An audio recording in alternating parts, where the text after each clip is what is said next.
Mi mamá siempre escogía a sus parejas antes que a mí, y hasta mi hija terminó en medio de todo. Mi historia empezó incluso antes de que yo naciera. Mi mamá, Laura, tenía apenas 21 años cuando quedó embarazada de mí. Según me contó después, mi papá biológico, Simón, era ese tipo de novio con el que terminaba y regresaba todo el tiempo. Su relación era un completo desastre, llena de idas y vueltas, promesas que nunca se cumplían y discusiones constantes. Cuando ella le dijo que estaba esperando un bebé, él simplemente desapareció. No quiso hacerse responsable, no quiso acompañarla durante el embarazo y, básicamente, dejó claro que ni ella ni yo entrábamos en sus planes. Mis abuelos fueron quienes la apoyaron en ese momento. Le dieron dos opciones muy claras. Podía buscar un lugar donde vivir y criarme completamente sola, o podía quedarse con ellos mientras trabajaba para salir adelante. Mi mamá eligió quedarse en casa de mis abuelos, y esa decisión terminó marcando toda mi infancia, porque aunque oficialmente yo vivía con mi mamá, quien realmente me crió fue mi nan, Eva. Cuando pienso en mis primeros años, todos los recuerdos importantes la tienen a ella como protagonista. Era quien me despertaba por las mañanas, quien me preparaba el desayuno, quien me llevaba al parque, quien me leía cuentos antes de dormir, y quien sabía exactamente qué hacer cuando me enfermaba o tenía miedo. Para mí era completamente normal correr a buscarla cuando me caía o cuando quería presumirle algún dibujo. Yo ni siquiera entendía que aquello no era lo habitual en otras familias. Mi mamá trabajaba muchísimo. Salía temprano y regresaba cansada. Yo entendía eso incluso siendo muy pequeña. Nunca le reclamé que trabajara, porque sabía que lo hacía para que no nos faltara nada. Pero poco a poco esa ausencia empezó a sentirse más grande de lo que una niña puede explicar con palabras. Había días enteros donde apenas la veía unos minutos antes de dormir. Mientras tanto, Eva estaba ahí para absolutamente todo. Con el paso del tiempo empecé a llamarla Nan, como siempre le había dicho toda la familia, pero emocionalmente ocupaba un lugar muy parecido al de una mamá. Incluso recuerdo que en el kinder una maestra preguntó quién preparaba nuestra comida favorita, y yo, sin pensarlo, respondí que mi Nan. Todos los niños hablaron de sus mamás. Yo hablé de ella con toda naturalidad. Nadie me explicó nunca que eso no era tan común. Cuando tenía 3 años, ocurrió el primer cambio enorme de mi vida. Un día mi mamá me dijo que íbamos a mudarnos. No entendía muy bien por qué. Solo recuerdo que empezó a guardar ropa en cajas y me dijo que ahora viviríamos con mi papá, con ese hombre al que yo prácticamente no conocía. Resulta que Laura había decidido darle otra oportunidad a Simón. Según ella, quería intentar formar una familia de verdad. Yo era demasiado pequeña para comprender lo que eso significaba. Lo único que entendía era que me estaban alejando de la persona con la que me sentía más segura. Los primeros días fueron horribles. Extrañaba a Minan a todas horas. Lloraba por las noches. Preguntaba cuándo volveríamos a verla. No quería quedarme en esa casa donde todo me resultaba extraño. Mi mamá pensaba que era cuestión de tiempo y que terminaría acostumbrándome, pero nunca pasó. Aquella mudanza solo provocó discusiones constantes. Yo hacía berrinches para regresar con mis abuelos. Mi mamá se desesperaba. Y Simón, en lugar de intentar acercarse a mí, simplemente parecía molestarse porque yo nunca logré verlo como una figura paterna. Apenas unas semanas después, volvimos a la casa de mis abuelos. Recuerdo la felicidad inmensa que sentí cuando crucé otra vez esa puerta. Corrí directo a abrazar a mi nan. Ella también lloró. En ese momento pensé que todo volvería a ser como antes. Pero no tenía idea de que esa sería apenas la primera de muchas veces en que mi mamá intentaría reconstruir una relación con Simón, y nosotros terminaríamos regresando derrotadas a casa de mis abuelos. Aquello se convirtió en una especie de ciclo. Mi mamá regresaba con él, nos mudábamos, las cosas salían mal, volvíamos con mis abuelos, pasaba un tiempo, y todo empezaba otra vez. Cada regreso me rompía un poquito más porque nunca sabía cuánto tiempo iba a durar la tranquilidad. Cuando cumplí 7 años, ocurrió uno de los cambios más importantes. Mi mamá volvió a decirme que quería vivir con Simón, pero esta vez había una diferencia. La casa estaba justo enfrente de la de mis abuelos. Me explicó que así podría dormir con ella y, al mismo tiempo, seguir viendo todos los días a mi nan. Incluso recuerdo que un día me sentó en la sala y me hizo una pregunta muy seria. ¿Qué pensarías si me casara con tu papá? Yo era una niña. No entendía realmente lo que implicaba un matrimonio, pero sí sabía perfectamente cómo me hacía sentir ese hombre, así que fui completamente honesta. Le dije que no quería, que no me caía bien, que casi no lo conocía, y que prefería seguir viviendo con mis abuelos. Mi mamá me escuchó, asintió, y unas semanas después, se casó de todas formas. Creo que ese fue el primer momento en mi vida donde entendí que mi opinión realmente no cambiaba nada. Yo no esperaba decidir sobre su vida. Solo esperaba que, si me preguntaba algo tan importante, fuera porque de verdad quería escucharme. 6 semanas después de aquella boda, todo explotó. Las discusiones empezaron a hacerse cada vez más fuertes. Había gritos, portazos, muchísima tensión. Una noche incluso ocurrió un episodio tan serio que terminaron interviniendo las autoridades porque Simón perdió completamente el control. Yo estaba aterrada. No entendía exactamente qué estaba pasando, pero sí sabía que algo muy malo estaba ocurriendo. Poco después regresamos, una vez más, a casa de mis abuelos. Y esa vez Simón desapareció completamente de mi vida. Durante muchísimo tiempo no volvió a buscarme. Mi mamá decía que era mejor así, que él no merecía verme, que si algún día quería hacerlo tendría que aceptar sus condiciones. Después del divorcio de mi mamá con Simón pensé que, por fin, las cosas se estabilizarían.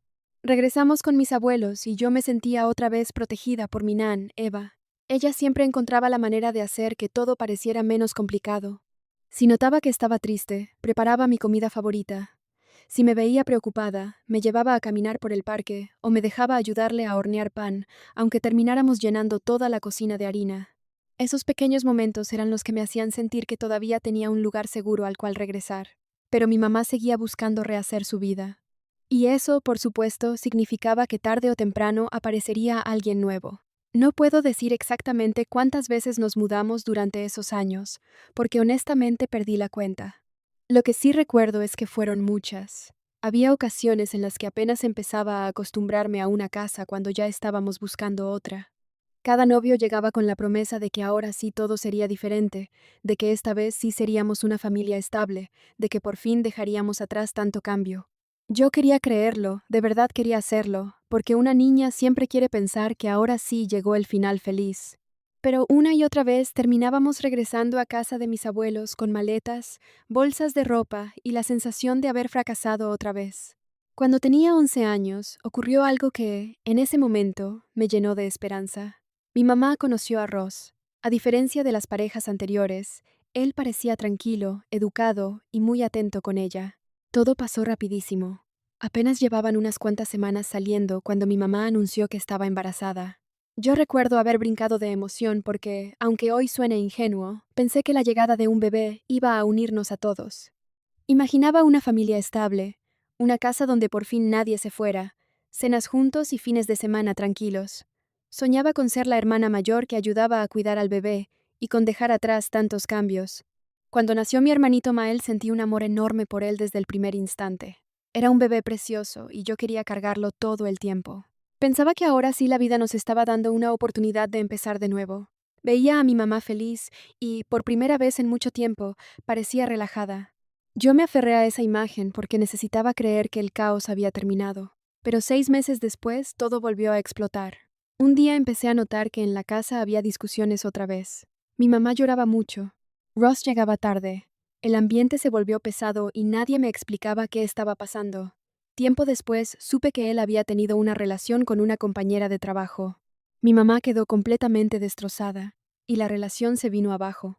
Otra vez aparecieron las maletas, otra vez los gritos y otra vez la incertidumbre. Solo que esta vez fue diferente. En lugar de regresar todos juntos, decidieron separarnos.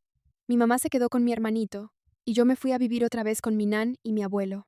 Aunque adoraba estar con ellos, esa fue la primera vez que sentí un dolor muy distinto. Ya no era solo cambiar de casa.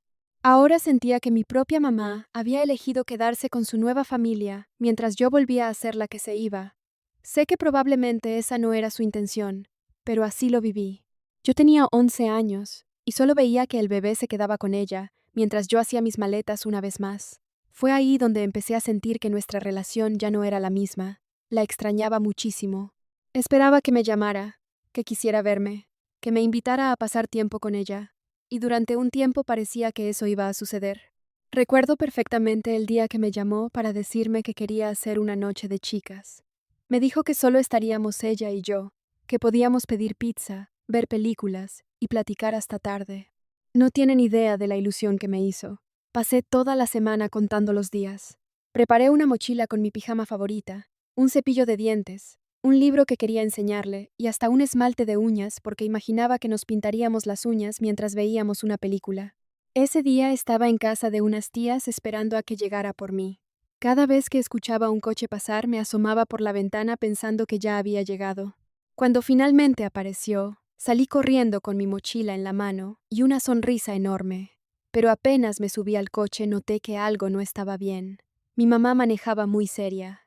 Después de unos minutos me dijo: «Hija, cambiaron un poquito los planes». Yo todavía no entendía. Entonces añadió: «Ross también va a estar en el departamento. Estamos intentando arreglar las cosas». Sentí que todo el entusiasmo desaparecía de golpe. Le respondí casi sin pensar: «Entonces ya no quiero ir». Ella me preguntó por qué. Le dije que porque esa noche era para nosotras dos, que no quería estar con él, que además todavía me dolía todo lo que había pasado y no entendía por qué tenía que convivir con alguien que había hecho sufrir tanto a mi mamá. Esperé que me dijera algo como: «Está bien, entonces buscamos otro día». Pero no, simplemente me respondió que si no aceptaba esas condiciones, entonces no había noche de chicas. Se dio la vuelta, subió al coche y se fue. Yo me quedé parada en la banqueta viendo cómo el automóvil desaparecía. No pude contener el llanto.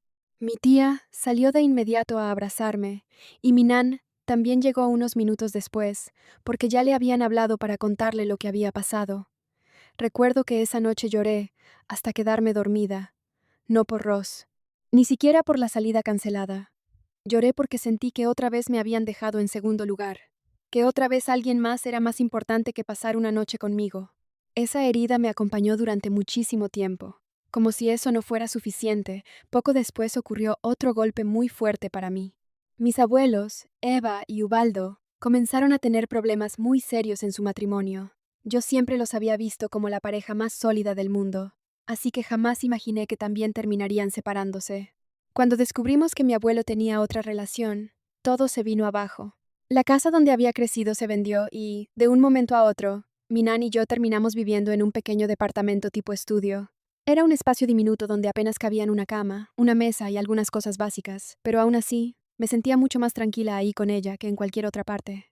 Con el tiempo logramos mudarnos a una casita un poco más cómoda, y pensé que, por fin, ambas podríamos empezar una nueva etapa. Incluso me emocionó cuando mi nan conoció a un señor que realmente la trataba bien. Después de todo lo que había vivido, verla sonreír otra vez me hacía muy feliz. Sin embargo, la vida volvió a cambiar. Ese hombre le pidió que se fuera a vivir con él, pero quedaba aproximadamente a 1 hora de mi escuela. Era prácticamente imposible que yo siguiera estudiando ahí si nos mudábamos. Así que, después de muchas pláticas, se tomó una decisión que yo acepté con el corazón hecho pedazos. Volvería a vivir con mi mamá.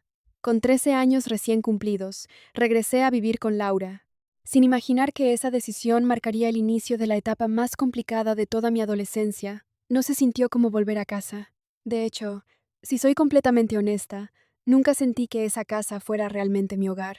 Después de tantos años viviendo con mi nan, Eva, ya tenía una rutina, una forma de hacer las cosas y, sobre todo, un lugar donde me sentía escuchada. Llegar otra vez con Laura fue como entrar a la casa de una familia en la que yo era una invitada permanente. Nadie me trató mal desde el primer día, pero tampoco sentí esa calidez que uno espera cuando vuelve con su mamá después de tanto tiempo. Ahora la familia era completamente distinta. Mi mamá había decidido regresar con Ross, el mismo hombre por el que había cancelado aquella noche de chicas que tanto había esperado. Además de mi hermanito Mael, ya había nacido mi media hermana Sara, así que la dinámica giraba completamente alrededor de los niños pequeños. Yo entendía que ellos necesitaban mucha atención. Jamás les tuve celos porque los adoraba, pero poco a poco empecé a sentir que mi lugar dentro de esa casa era cada vez más pequeño. Mientras ellos recibían abrazos, fotos y planes familiares, yo procuraba no estorbar. Con Ross las cosas nunca mejoraron. Desde el principio, chocábamos por absolutamente todo. Si yo lavaba un plato, él decía que no lo hacía bien. Si limpiaba mi cuarto, encontraba algo para criticar. Si hablaba mucho, era porque era respondona. Si me quedaba callada, entonces era porque tenía mala actitud. Al principio intenté convencerme de que simplemente necesitábamos tiempo para conocernos, pero ese tiempo nunca llegó. Cada conversación terminaba convirtiéndose en una discusión. Lo peor era que siempre parecía tener una habilidad impresionante para cambiar las historias cuando se las contaba a mi mamá. Si discutíamos porque él me había levantado la voz, terminaba diciendo que yo había empezado. Si él hacía un comentario hiriente, después decía que solo era una broma y que yo exageraba. Y sin importar cómo hubieran ocurrido las cosas, cuando mi mamá llegaba del trabajo casi siempre escuchaba primero la versión de él. Yo intentaba explicar lo que realmente había pasado, pero muchas veces ni siquiera alcanzaba a terminar la primera frase. Ross no inventaría algo así. Seguramente lo entendiste mal. También tú tienes un carácter muy difícil. Esas frases empezaron a repetirse tanto que, poco a poco, dejé de defenderme, porque sentía que daba exactamente igual. Ya sabía cuál iba a ser el resultado. Siempre terminaba castigada o regañada. Mientras tanto, él seguía siendo el adulto responsable y yo la adolescente problemática. Con el paso de los meses, empecé a encerrarme cada vez más en mí misma. Dejé de invitar amigos a la casa, porque me daba pena que escucharan las discusiones. Cuando llegaba de la escuela, me iba directo a mi cuarto. Pasaba horas haciendo tarea, leyendo o simplemente viendo el techo porque prefería permanecer ahí antes que bajar a la sala y sentir que cualquier comentario podía terminar en otro conflicto. Mi salud mental comenzó a deteriorarse sin que yo entendiera exactamente qué estaba ocurriendo. Dormía muchísimo. Otros días no podía dormir nada. Había mañanas donde levantarme para ir a clases se sentía como si cargara piedras en el cuerpo. Perdí el interés por actividades que antes disfrutaba. Dejé de salir con amigas. Incluso empecé a rechazar invitaciones porque ya no tenía energía para convivir. Y, aunque en ese momento no sabía ponerle nombre, hoy entiendo que llevaba mucho tiempo luchando contra una depresión que nadie veía. Cuando cumplí 15 años, las discusiones con Ross llegaron a un punto donde simplemente ya no pude más. Recuerdo una especialmente fuerte.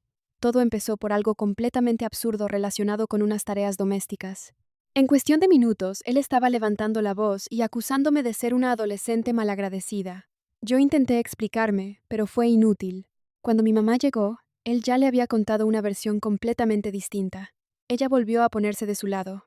Ni siquiera me preguntó cómo habían pasado realmente las cosas. Esa noche me encerré a llorar durante horas. Y, por primera vez, pensé seriamente que no quería seguir viviendo ahí. Poco tiempo después, terminé yéndome de la casa. No fue una decisión impulsiva. Llevaba meses sintiéndome invisible. Solo que ese día entendí que quedarme iba a seguir destruyéndome. Aún así, el contacto con mi mamá nunca fue sencillo. Seguíamos viéndonos. Seguíamos hablando de vez en cuando, pero ya no existía esa confianza que se supone debe haber entre una madre y una hija. Era como si siempre hubiera una pared entre las dos. Cuando cumplí 16 años, ocurrió otro cambio importante. Decidí dejar la preparatoria tradicional para entrar a un programa de estudios universitarios técnicos. Era una oportunidad que realmente me emocionaba porque sentía que, por fin, estaba avanzando hacia algo que dependía únicamente de mí. Fue precisamente ahí donde una profesora empezó a notar que algo no estaba bien. Me veía demasiado triste, callada, agotada. Un día me pidió que me quedara unos minutos después de clase. Con muchísima paciencia comenzó a hacerme preguntas sobre cómo estaba emocionalmente. Y, sin darme cuenta, terminé llorando frente a ella. Fue la primera persona adulta que realmente me escuchó. Gracias a esa conversación, me canalizaron con el servicio psicológico de la institución. Después de varias sesiones iniciales, la psicóloga comentó que sería recomendable hacer una evaluación más profunda, porque existía la posibilidad de que hubiera algún trastorno del estado de ánimo y quería descartar diferentes diagnósticos antes de continuar el tratamiento. Yo estaba asustada, pero también sentía alivio. Pensaba que, si lograban entender lo que me estaba pasando, tal vez finalmente podría sentirme mejor. Necesitaba decírselo a mi mamá. Así que una tarde reuní todo el valor que tenía. Me senté con ella y le expliqué exactamente lo que me habían dicho. Esperaba apoyo, un abrazo, o al menos un vamos a averiguar qué pasa. En lugar de eso, su reacción fue completamente distinta. Lo primero que dijo fue, yo sabría perfectamente si mi hija tuviera un problema de salud mental. Después añadió otra frase que jamás se me olvidó. Si tú vas diciendo esas cosas, la gente va a pensar que yo hice algo mal como madre. En ese momento sentí que la conversación dejó de tratarse sobre mí. Todo giró alrededor de cómo ella pensaba que sería vista por los demás. Salí de esa plática sintiéndome culpable por haber pedido ayuda, tan culpable que terminé rechazando aquella evaluación. Después de todo lo que había pasado durante mi adolescencia, yo estaba desesperada por encontrar un lugar donde sentirme querida. Ahora lo entiendo perfectamente, pero en ese entonces no tenía la madurez para verlo. Crecí creyendo que el cariño había que ganárselo, que si alguien te hacía sentir mal, era porque seguramente tú habías hecho algo para provocarlo, y que, si una persona se alejaba o te rechazaba, la responsabilidad siempre era tuya. Con esa idea llegué a los 19 años y, sin darme cuenta, terminé aceptando una relación que jamás debía haber permitido. Conocí a Ihan cuando yo apenas estaba empezando a sentir un poco de independencia. Él era muy atento al principio. Me escribía todos los días. Me decía que nadie me entendía como él y que conmigo podía ser auténtico. Después de tantos años sintiéndome invisible dentro de mi propia familia, escuchar esas palabras fue como encontrar un refugio. Pensé que, por fin, alguien me estaba escogiendo a mí. Al principio, todo parecía perfecto. Me llevaba pequeños detalles, me acompañaba cuando podía y me hacía creer que juntos podríamos construir algo bonito. Pero, poco a poco, las cosas empezaron a cambiar. Primero llegaron los comentarios disfrazados de preocupación. Me preguntaba por qué hablaba con ciertas personas, cuestionaba mi forma de vestir, o decía que algunas amistades no me convenían. Después empezó a molestarse cuando quería pasar tiempo con alguien más que no fuera él. Si tardaba en contestar un mensaje, hacía un drama enorme. Si le explicaba que estaba ocupada, decía que seguramente ya no lo quería igual. Yo intentaba tranquilizarlo porque pensaba que solo era inseguridad y que, si le demostraba suficiente cariño, todo mejoraría. Nunca mejoró. Con el paso de las semanas comenzó a levantar la voz durante las discusiones, a hacerme sentir culpable por absolutamente todo y a convencerme de que nadie más iba a querer estar conmigo. Lo peor es que yo le creía. Después de tantos años creciendo con la sensación de no ser suficiente para mi propia mamá, era muy fácil pensar que él tenía razón. Esa relación duró apenas 5 meses, pero fueron 5 meses que se me hicieron eternos. Cada día me sentía más pequeña, más insegura y más dependiente emocionalmente. Hubo momentos en los que de verdad pensé que quizá ese era el tipo de amor que me tocaba vivir, que querer a alguien significaba aguantar, perdonar y esperar a que cambiara. Hasta que ocurrió algo que terminó por romperme por completo. Durante esa relación sufrí una agresión sexual por parte de Ihan. No voy a entrar en detalles porque todavía hoy me cuesta muchísimo hablar de eso, pero sí puedo decir que fue uno de los momentos más dolorosos de toda mi vida. Me sentía confundida, avergonzada y culpable, aunque racionalmente supiera que yo no había hecho nada malo. Pasé días enteros preguntándome si realmente había sucedido como yo lo recordaba o si estaba exagerando. Tardé muchísimo en reunir el valor para salir de esa relación, pero un día lo hice. Me fui con el corazón destrozado, pensando que al menos tendría el apoyo de mi familia, y otra vez me equivoqué. Cuando finalmente le conté a mi mamá lo que había vivido, esperaba un abrazo, esperaba que me dijera que estaba orgullosa de haber salido de ahí, esperaba escuchar que nada de lo ocurrido había sido mi culpa. Lo único que recibí fueron preguntas que todavía resuenan en mi cabeza. ¿Y por qué dejaste que pasara eso? ¿Por qué no te fuiste antes? Cada palabra fue como una piedra cayendo sobre alguien que ya estaba completamente roto. En lugar de sentirme acompañada, terminé sintiéndome juzgada, como si la responsabilidad hubiera sido mía, por no haber salido antes de esa relación. Cuando finalmente reuní el valor para contarle lo que realmente había pasado entre Ihan y yo, tampoco me creyó, así de simple. Me dijo que seguramente estaba confundida, que quizá las cosas no habían ocurrido como yo pensaba, que ella no creía que él fuera capaz de algo así. No sé explicar con palabras lo que se siente cuando tu propia mamá duda de algo tan importante. Es como si el piso desapareciera debajo de tus pies. En ese momento, entendí que había cosas que jamás podría contarle porque, pasara lo que pasara, siempre encontraría la manera de minimizar mi dolor o convertirlo en otra cosa. Los años siguieron avanzando. Con muchísimo esfuerzo, empecé a reconstruir mi vida. Fui conociendo personas diferentes. Aprendí poco a poco a poner límites y, tiempo después, nació la persona que terminó cambiándolo todo para mí, mi hija Vaani. Desde el instante en que la tuve en mis brazos, sentí algo que nunca antes había experimentado. Era un amor tan inmenso que inmediatamente empecé a hacerme preguntas muy incómodas. La primera fue, ¿cómo alguien puede mirar a su hija y hacerla sentir tan sola? Cada vez que Vaani se enfermaba, yo quería estar junto a ella todo el tiempo. Si lloraba, mi primer impulso era abrazarla. Si tenía miedo, me sentaba a escucharla hasta que se sintiera tranquila. Entonces, inevitablemente comparaba esa reacción con muchos momentos de mi propia infancia y adolescencia, no para juzgar a mi mamá, sino porque simplemente no lograba entenderlo. Mientras Vaani iba creciendo, yo seguía intentando arreglar la relación con Laura. Le proponía salir a tomar un café. La invitaba a comer a mi casa o le preguntaba si quería pasar una tarde con su nieta. Siempre parecía haber una excusa distinta, que tenía mucho trabajo, que estaba cansada, que ya tenía otros planes o que mejor lo dejáramos para otro fin de semana.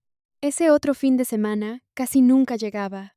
Aún así yo seguía insistiendo, porque una parte de mí todavía conservaba la esperanza de que algún día todo cambiara. Con el tiempo decidí tener una conversación completamente honesta con ella. No quería pelear, no quería reclamarle, solo necesitaba decirle cómo me había sentido durante tantos años. Preparé esa plática durante días. Pensé cada palabra para no sonar agresiva.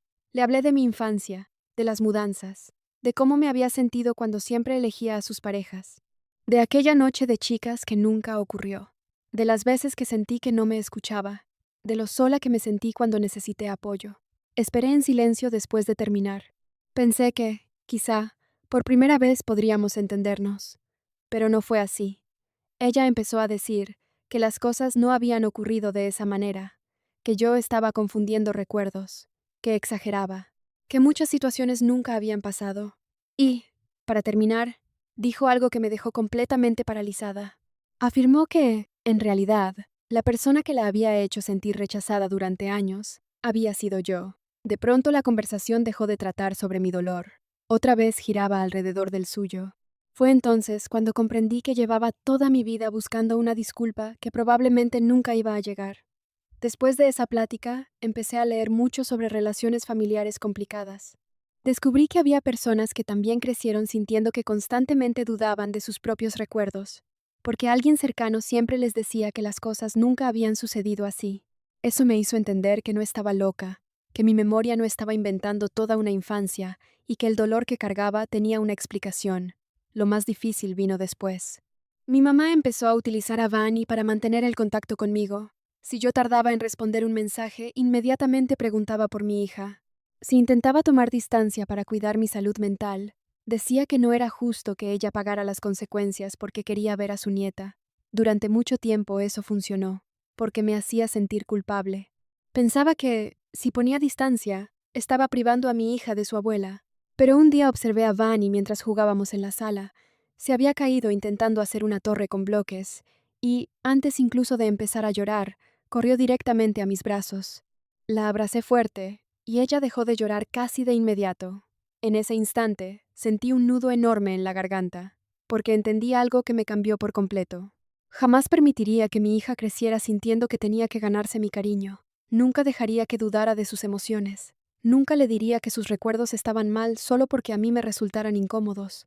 Y si algún día llegara a contarme que alguien le hizo daño, mi primera reacción sería creerle y protegerla, no cuestionarla, no culparla, no hacerla sentir responsable. Ese día comprendí que poner distancia no era un acto de crueldad, era una forma de proteger la paz que tanto trabajo me había costado construir.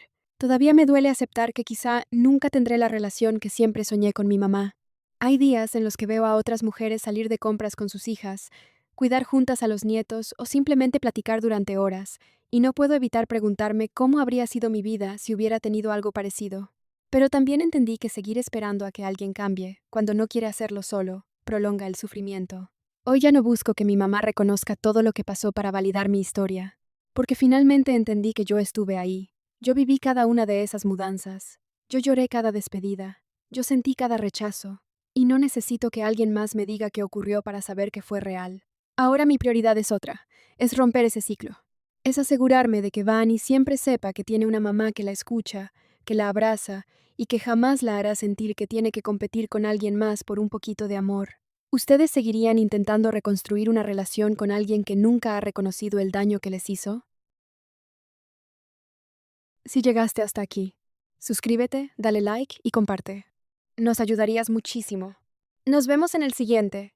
Chismecito Anónimo.